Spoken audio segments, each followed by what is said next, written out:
कहते हैं नाशुक्री करने से मौजूदा नेमत के छिन जाने का भी खदशा रहता है। इंसान को हर हाल में उम्मीद का दामन नहीं छोड़ना चाहिए। अगर एक नेमत वक्ती तौर पर चली जाए तो बजाय नाशुक्री के हमें रब की अता का शुक्र अदा करना चाहिए, जो कि दूसरी नेमतें हमारे पास मौजूद हैं। और यही है कि जी, क्योंकि खुदकुशी मामले को हल नहीं करती है, आपने जो है वो नेमत जो भी आपके पास मौजूद है उसका शुक्र अदा करना है और जितना है उसी में खुश रहना है। क्यों सरिश्ता है? बिल्कुल आप ठीक कह रहे हैं। और ये तो मायूसी है, कुफर है कि आप अपनी जान लेने का सोचें। जान बड़ी कीमती चीज़ है, अल्लाह ताला ही को ही इख्तियार है कि वो जान देने वाला भी और लेने वाला भी। आप कौन होते हैं अपनी जान लेने वाले? आपके पास मौजूद है। बिल्कुल। मोटिवेशनल स्पीकर इस वक्त उमैर जालियावाला में ज्वाइन कर चुके हैं। अस्सलाम वालेकुम उमैर। जी वालेकुम अस्सलाम। कैसे उमैर, मैं बिल्कुल ठीक ठाक। मुझे ये बताएगा कि आखिर क्या वजह है कि खुदकुशी इंसान के लिए बड़ी आसान हो गई है? अगर हालात आपके कंट्रोल से बाहर हैं, माली लिहाज से आप परेशान हैं, तो क्या आप छोड़ देंगे मतलब सब कुछ और कहेंगे कि मैं दुनिया से जा रहा हूँ? जी, मैं ये तो नहीं कहूँगा कि इंसानों के लिए आसान हो गई। ये तो बहुत ही उदासी का आप जानती हैं कि पहलू है कि कोई शख्स अपनी तमाम चीज़ों पे गिव अप कर दे, हार मान जाए अपने तमाम रिश्तों पे, अपने तमाम मकासद पे, जितने उसके आप समझे कि आप अपनी ज़िंदगी के बारे में सोचें और उन सब जो से मैंने टर्म इस्तेमाल किया ना कि आसान हो गई है, मेरे कहने का मकसद ये है कि हम पहले इतना ज़्यादा नहीं सुनते थे, शायद लोग दीन के ज़्यादा करीब थे। अब जितना हम सुनते हैं कि मायूसी का शिकार होकर खुदकुशी कर ली, बढ़ गई है, हमारी नाशुक्री बढ़ गई है, हमारी ख्वाहिशात बहुत ज़्यादा हो गई हैं। ज़रूरियात अभी भी हमारी उतनी ही है। हमें रोटी चाहिए 3 वक़्त की, हमें सोने के लिए बिस्तर चाहिए, अपने घर-बार के लिए एक तहफ़्फ़ुज़ चाहिए। ये ज़रूरियात हैं, उसके ऊपर तमाम की तमाम ख्वाहिशात हैं और वो ख्वाहिशात आप जानती हैं उसकी कोई हद नहीं है। हर घर में जो रहता है उसके पास एक बड़ा घर तस्वुर में है, गाड़ी वाले के पास बड़ी गाड़ी है, दफ्तर वाले के पास बड़ा दफ्तर है, तो उसकी तो कोई हद नहीं है। उमैर, ये और से और की जो हमारी एक हवस है या एक ज़रूरत है, ये तो कभी पूरी नहीं होगी। लेकिन यहाँ अगर हम खुदकुशी की बात करें तो ये बड़े ही कोई मायूस और नाउमीद लोग हैं। हालात ख़राब हैं, बिल्कुल हैं, सबके साथ हैं, पर ये जो लोग खुदकुशी कर लेते हैं मजबूरियों में आ करके, इन्हें क्योंकि खुदकुशी हराम अमल भी है, बहैसियत मुसलमान भी हमें इसे जो है वो हर तरीके से इसके खिलाफ ही बोलना चाहिए। तो ये तो राह फरार इख्तियार कर रहे हैं ना एक तरीके से, कि जी घर वाले पीछे मुसीबत में फंसे हुए हैं, आप पे कर्जा है, आपने खुदकुशी कर ली है, पीछे बीवी बच्चों का जो है वो गिरबान जो है वो बच्चों का पकड़ लेंगे कि लाओ भाई आप कर्जा दो। जिंदगी यहाँ पे खत्म हो जानी है, ये चैप्टर ओवर, तो जरूर फरार है। शायद उसके लिए फरार है जो कि खुदा में यकीन नहीं रखता, रोज़े या आखिरत में यकीन नहीं रखता है, ज़िंदगी के बाद के हिसाब पे यकीन नहीं रखता। लेकिन बाकियों के लिए तो फरार नहीं है।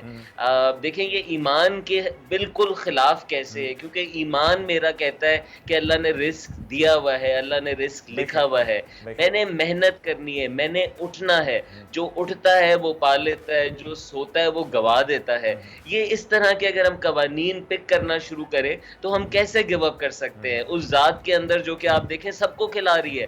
आप जानते हैं कि ज्यादातर जो इस दुनिया में अनाज उगता है वो तो जानवर खा जाते हैं, इंसान वो भी पल जाते हैं, इंसान भी पल जाते हैं। ये दुनिया काफी है तमाम इंसानों की जरूरियात पूरी करने के लिए, लेकिन ये सारी की सारी कायनात ना काफी है एक शख्स की, सिर्फ एक शख्स की ख्वाहिशात पूरी करने के लिए। और आप जानते हैं मैं किस तरफ इशारा कर रहा हूँ। बड़े लेवल पे, उम्रा के लेवल पे ये हवस है, जिनके पास इतना माल है कि उनकी जनरेशंस पल सकती हैं, वो फिर भी खाए जा रहे हैं। और किसका खाए जा रहे हैं? अच्छा, मुझे ये बताइएगा उमैर साहब, इस सारी सूरत हाल में ये जो हम बहुत जल्दी मायूस हो जाते हैं, ये एक मसला है जो कि जड़ है। मुझे ये बताइएगा कि हमने खुद को मोटिवेट कैसे रखना है, हमने अपना ईमान कैसे ताज़ा रखना है? आपने लोगों को क्या बताएंगे आपके खुदकुशी सही रास्ता नहीं है? इसके अलावा अब अक्सर सुनते हैं ना, एक दर बंद 100 दर खुल जाते हैं, हर रात के बाद दिन है, तो ये लोग क्यों समझने से कासिर है?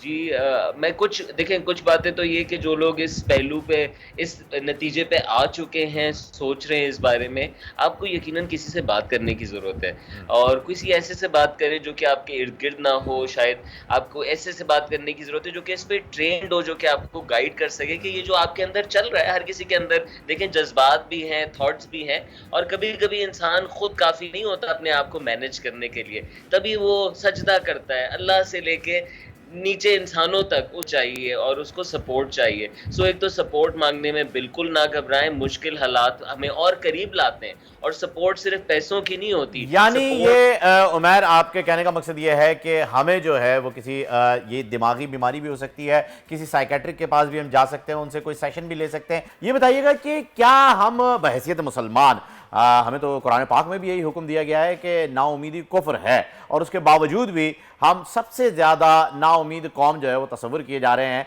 इसकी वजह क्या है? ज़्यादा से ज़्यादा चाहते हैं हम, क्योंकि रिस्क तो आपके मुकद्दर में लिख दिया गया है, और रिस्क इंसान को ऐसे तलाश करता है जैसे मौत जिंदगी को। यह हमारा ईमान का हिस्सा है। तो क्या हम उसमें खुश क्यों नहीं हो पा रहे हैं, मुतमईन क्यों नहीं हो पा रहे जो हमारे पास है? मैं जानता हूं हालात मुश्किल हैं, मैं जानता हूं महंगाई बढ़ गई है हर लिहाज से, लेकिन इस लेवल तक हालात कभी नहीं जा सकते कि हम इतने नाउमीद हो जाएं।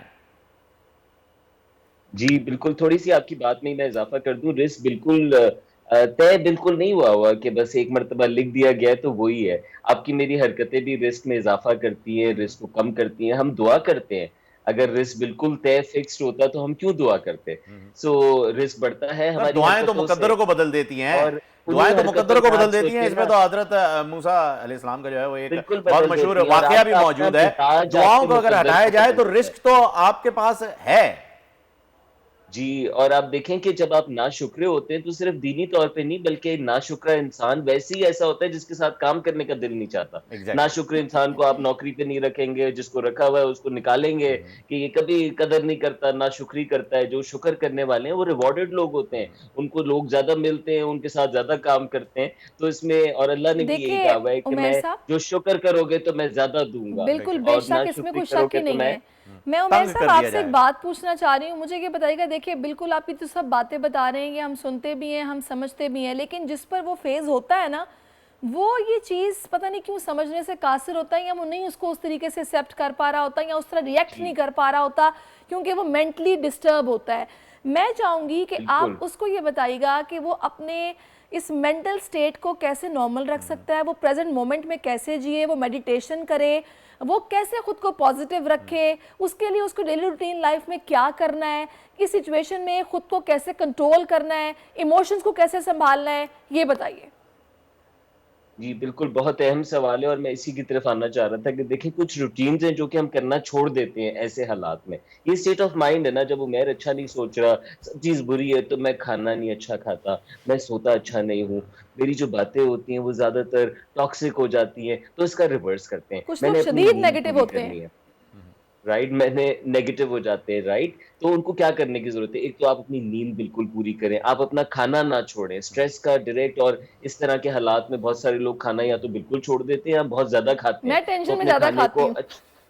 जी, तो इसका आप देखें ना, फिर एक और इफ़ेक्ट आता है आपको उस टाइम के बाद आप देखेंगे कि आपके सेहत पे और असरात आ जाते हैं। सो अपना खाना फिट रखें। फिर हमारे पास नमाज़ है। मेडिटेशन छोड़ जो लोग करते हैं, वरना prayer is a great meditation. हमारी नमाज़ में ना सिर्फ़ फ़िज़िकल पोस्चर्स हैं, जो कि योगिक पोस्चर्स की तरह हैं, बल्कि उसके अंदर बहुत सारी तिलावत है, बिल्कुल ऐसा ही है। मसला वो ये रिअफ़र्मेशन ना, है, जो बैठ कि के हम रोते जानते रहेंगे, हम हैं। नमाज नहीं पढ़ेंगे, अल्लाह के करीब जाके गुजारिश नहीं करेंगे, रोते जी, रहेंगे, लोगों को रोके दिखाएंगे, और ये नहीं सोचेंगे कि रब है देने वाला, ये लोग नहीं है जो आपकी मदद बिल्कुल। करेंगे, टेम्परेरी होगा, जो भी होगा, जो वो करेगा वो बेहतरीन होगा। बाकी बातें तो मैं बहुत धड़ल्ले से कहता हूँ, लेकिन नमाज के मामले में क्योंकि मैं खुद बाज़ मर्तबा मिस कर जाता हूँ, तो मैं कम से कम ये ज़रूर कहूँगा कि आप उस मुश्किल वक़्त में बजाय इसके कि बकवास करें, अपने आप से के साथ नेगेटिव सेल्फ टॉक करें या किसी और के बारे में बुराई करें, कोई अच्छी तिलावत लॉ करें, लगा ली जाए कोई जी, ऐसी ऊपर दुआ, वाले से लॉ कोई लगा ली ऐसी जाए, दुआ जो जिक्र कि किया आपको जाए पसंद है, और वो अल्लाह दोहरा ताला का लें। जिक्र किया जाए, क्योंकि अल्लाह ताला के जिक्र में ये ताकत मौजूद है कि वो नसीबों और को फिर बदल एक्शन देता है। करें, बहुत उमैर, ज़रूरी है बहुत कि बहुत आपसे जो शुक्रिया, काम है, आपने आप इस जो बड़े